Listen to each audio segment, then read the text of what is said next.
Hello guys, இது உங்கள் கைத்தமிழ் anime. இன்றைக்கி நம்ம லார்ட் ஆஃப் பிளானட் அனிமாவோட 43வது எபிசோட தான் பார்க்க போகிறோம். வாங்க எபிசோடுக்குள்ளே போயிடலாம். எப்பியோட ஸ்டார்டிங்கு டைகர் மாஸ்க் போட்டுக்கிறோம் சொல்கிறான். நான் இன்றைக்கி யாராலும் காப்பாற்ற முடியாது. இதை கேட்ட ஹீரோ, நீங்கள் குழந்தைய கூட்டிகிட்டு போங்கன்னு சொல்லிட்டு ஹீரோ போய் ஃபைட் பண்ணுறான். நீ முன்னாவோட இப்போ ஸ்ட்ராங்காக தான் இருக்க, ஆனால் இது எனக்கு ஈக்குவலாக ஆகாது. அப்போ அவன் ஹீரோக்கு பின்னாடி வந்து அட்டாக் பண்ணிடுறான். நீ சூகோ மிங்வாங் செத்தும் போது அமைதியாக இருந்திருக்கணும், ஆனால் நீ அமைதியாக இல்லை. இப்போ நான் அவனோட கல்டிவேஷனை டெஸ்ட்ராய் பண்ணிடுறேன். அப்போ எப்படி நீ ஒளிலாடுக்கு முன்னாடி நிற்க முடியும்? அந்த நேரத்தில் பவுலியன் மாஸ்டர் வந்து ஹீரோவை காப்பாற்றிடுறாரு. திரும்பவும் நீ உனக்கு உதவி பண்ணுறியா? இருந்தாலும் உன்னால் ஒன்றுமே பண்ண முடியாது. அப்படியா, சரிவா பார்த்துக்கலான்னு பவுலியன் மாஸ்டர் சொல்கிறாரு. அதே மாதிரி 2 பேரும் ஃபைட் பண்ணுறாங்க. சீனியர் அவன் சோல் சீரியலில் 3rd லெவலில் இருக்கான், பார்த்து ஃபைட் பண்ணுங்க.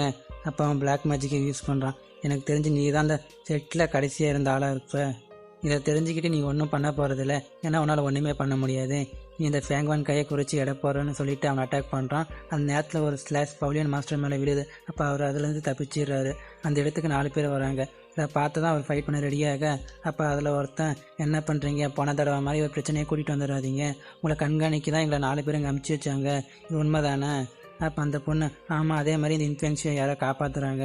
இதை கேட்ட பவுலியன் மாஸ்டர், இவங்க எல்லோரும் எப்படியும் சிஞ்சன் ரிலீமில் இருப்பாங்க, அதே மாதிரி இவங்க சோல்சி ரிலீமில் இருப்பான். அப்போ அந்த மொட்டைமாக்கு உங்களெல்லாம் போட்டு தள்ளிடலாமான்னு கேட்குறான். அதுக்கு அவன், தேவையில்லை, இங்கேருந்து போகலாம்னு சொல்கிறான். எப்படி இவங்கள சும்மா விட்டுட்டு போகிறதுன்னு திரும்பவும் கேட்க, அதை பற்றி நான் அப்புறமா எக்ஸ்பிளைன் பண்ணுறேன்னு சொல்கிறான். இதை கேட்டதும் எல்லோரும் அங்கேருந்து போயிடுறாங்க. அப்போ ஹீரோ, எனக்கு உதவி பண்ணுறதுக்கு ரொம்ப நன்றி, ஆனால் எதுக்கு நீங்கள் உதவி பண்ணுறீங்க? நான் ஒன்று காப்பாற்றலை, இது எம்ப்ரரோட ஆர்டர். இதை கேட்ட ஹீரோ, எம்ப்ரரா?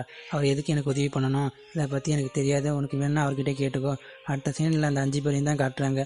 இவர் எதுக்கு இன்ஃப்ளூயன்ஸியாக போக விடணும் அது எனக்கு தெரியல, ஆனால் இவரோட எல்லா வேலையும் அன்பிரடிக்டபுளாக இருக்குது. அவரோட மனசில் என்ன திட்டம் வச்சுருப்பாரு என்னமோ யாருக்கும் தெரியும். இதை கேட்ட அந்த பொண்ணு அவர்கிட்ட கேட்குது, எதுக்கு நீங்கள் இன்ஃப்ளூயன்ஸியாக போக விட்டீங்க? அப்போ அவன், ஒருவேளை நீங்கள் ஒளிலாடோட இடத்துக்கு வர நினைக்கிறீங்களோ? இதை கேட்ட அந்த பொண்ணு அட்டாக் பண்ண போக, அப்போ அந்த மொட்டைமாக்கு அந்த பொண்ணை தடுத்துடுறான். பொறுமையாக இரு, அவர் என்ன சொல்கிறாருன்னு பார்க்கலாம்.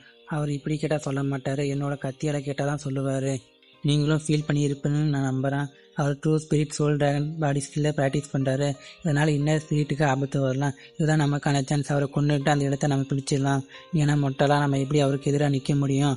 அப்போ அந்த மொட்டை மக்க அவனை கொல்றது ரொம்ப கஷ்டம். இல்லை, இதை விட்டால் நம்மளால் அவரை கொல்ல முடியாது. ஓ, அதனால தான் நீ இன்ஃப்ளூயன்ஸிவாக கொல்லாமல் விட்டீங்க. அவனே சிஞ்சன் டிலிமில் ஃபஸ்ட் லேயில் தான் இருக்கான். அவனால் அவரை எப்படி கொல்ல முடியும்? இன்ஃப்ளூயன்ஸியோட சோல் பவர் ஒளியோட பவரை சப்ரஸ் பண்ணுது. அது மட்டும் இல்லாமல் எம்ப்ரரும் ஃபேமிலியும் அவனுக்கு சப்போர்ட்டாக இருக்காங்க. அது மட்டும் இல்லாமல் அவங்க அப்பாவோட சாவுக்கு அவன் கண்டிப்பாக ஒளியோட கில் பண்ணுவான். இதை கேட்ட எல்லாரும் சிவப்பு ட்ரெஸ்ஸுக்காரனை திரும்பி பார்க்குறாங்க. அப்போ நீங்கள் இன்ஃப்ளூயன்ஸிவாக ஒரு பகடக்காயாக யூஸ் பண்ணுறீங்க, பரவாயில்ல, நீங்கள் கவலைப்படாதீங்க, நான் எல்லா விஷயத்தையும் ஏற்பாடு பண்ணிட்டேன். அப்படியே அடுத்த சீனில் ஹீரோ சொல்கிறான், இந்த கோல்டன் ட்ராகன் பை குரூப் என்ன கொல்ல பார்க்குறாங்க, ஆனால் எம்பரர் என்னை பாதுகாக்க சொல்கிறாரு. அப்படின்னா எம்பரருக்கு ஏற்கனவே தெரியும் அந்த குரூப் தான் எல்லாத்தையும் கண்ட்ரோல் பண்ணுதுன்னு. ஃபாதர், இப்போ ட்ராகன் சிட்டி ஆபத்தில் இருக்குது, இந்த தடவை நான் மட்டும்தான் இருக்கேன். எந்த காரணத்துக்காக நான் கண்டிப்பாக இன் ஃபேமிலியை கலங்கப்படுத்த மாட்டேன். நான் கண்டிப்பாக இந்த போரில் வின் பண்ணுவேன். அப்படியே அடுத்த சீனில், நான் உனக்கு மேஜிக்கல் சேலை டெக்னிக்கே கற்றுக் கொடுக்க விரும்புகிறேன், உனக்கு சம்மதம்னா இவர் உனக்கு சொல்லி தருவார். இவர் சோல் சி ரிலீமில் இருக்கார். இதை கேட்டவன், சோல் சி ரிலீமா? சரி, நான் கண்டிப்பாக கற்றுக்கணும்னு சொல்கிறான். அப்போ ஹீரோ, அங்கே இருக்க இன்னும் நிறைய சோல்ஜர் கிட்ட, நீங்களும் கடுமையாக பயிற்சி பண்ணணும், உங்களோட பங்களிப்பு இந்த நாட்டுக்கு எப்போவுமே இருக்கணும். அவங்களும் எஸ்ஆர்னு சொல்கிறாங்க. அந்த நேரத்தில் கிங்கிங்கோட தாத்தா அங்கே வராரு. இன்ஃபெக்ஷன் இப்போ நீ பெரிய ஆபத்தில் இருக்குன்னு சொல்கிறாரு. இதோட இந்த எபிசோட முடியுது கைஸ். நம்ம அடுத்த எபிசோட சந்திப்போம். Bye guys.